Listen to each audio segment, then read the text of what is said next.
Hello everyone, I am Stanley G. Ibanez, a student of AMA University Online Education.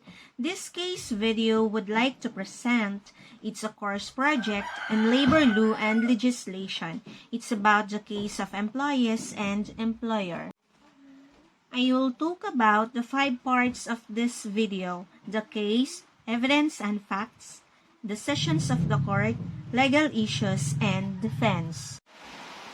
The first part of this video is the case. On October 14, 1968, filed the case number JRL-25032 and L-25037-38 between the petitioner Cebu Portland Cement Company versus the respondent Cement Workers Union, Local 7-ALU and Court of Industrial Relations. Second, the evidence and facts. Workers began to protest against the CPOC company on March 24, 1961. About 300 workers started to strike the CPOC company, its plant in Tinaan, Naga, Cebu City. Affiliated with the Cement Workers Union allegedly refuses of CPOC to honor the oral commitment, incorporate the collective bargaining agreement, then the process of renewal, provision monthly collection agency fee of 1 peso from every employee of non-union member. Certified by the President of the Philippines, the Court of Industrial Relations, therein case number 35-IPA was docket at the same time on complaint by the union. Labor Court filed the case of unfair labor practice against CPOC case number 276-ULP-Cebu. But CPOC filed the same case of unfair labor practice against the union for having staged illegal strike, employed threats, intimidation, and violence. Resulted death of 1 employee, and this case also docket CIR case number 278-ULP-Cebu.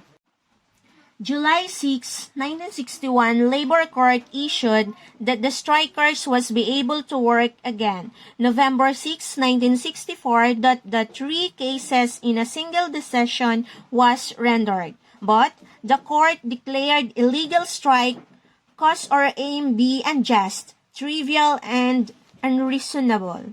Accordingly, mutual charges of unfair labor practice filed both parties CIR case numbers 276-ULP-Cebu and 278-ULP-Cebu, arising same demands for collection agency fee from non-union members, were dismissed.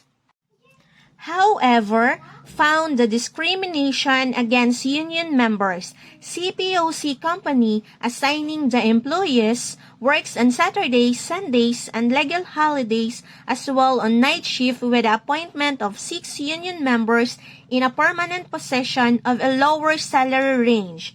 Additionally, CPOC memorandum issued on April 4, 1961, Labor Court dispute for requiring its employees to take 3 days vacation, sick leave, absence every month. Strikers was deprived additional compensation for work. The same justification CPOC interposed between the union's claim their shift assignments but cannot justify, but denying night work differential pay equivalent of 25%. 1951 record shows 6 union members, Junicio Lapitan, Ponciano Mabatid, Vicente Sharza, Sabino Canillo, Proctuso Hill, and Pedro Sanchez. These employees occupying the positions of mixed control chemist at 194. June 30, 1957, promoted their salary to 215 peso a month, but lack of appropriate civil service eligibility, their appointments were temporary by the Civil Service Commission. July 1, 1957, WAPCO became effective that the possessions of above name were reclassified as a senior chemical laboratory technician with the lower salary range 27 at 183 pesos.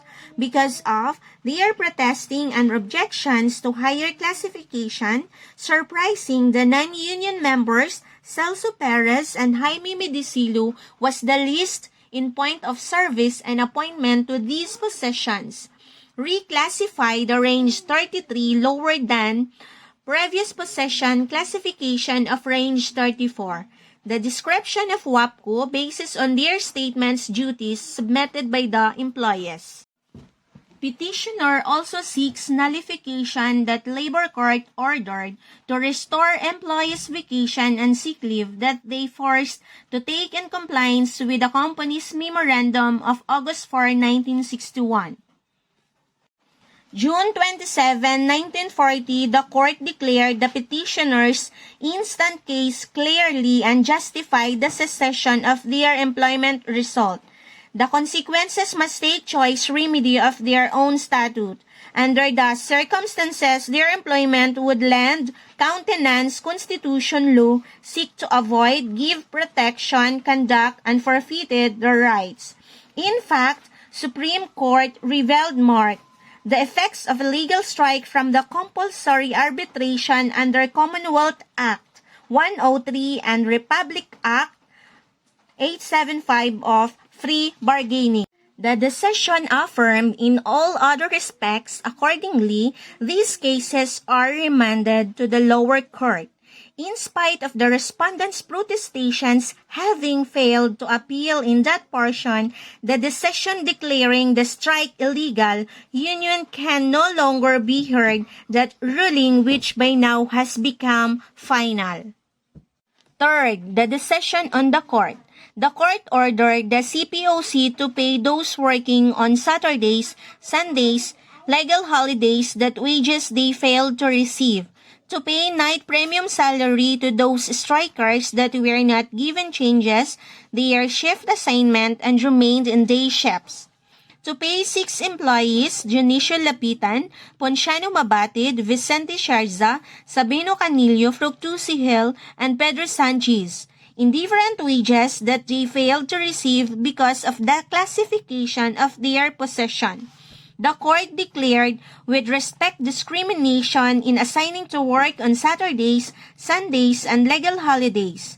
The strikers, except few of them, were not permitted to work those days. Admittedly, March 24, 1961 performed operational works on Saturdays, Sundays, and legal holidays.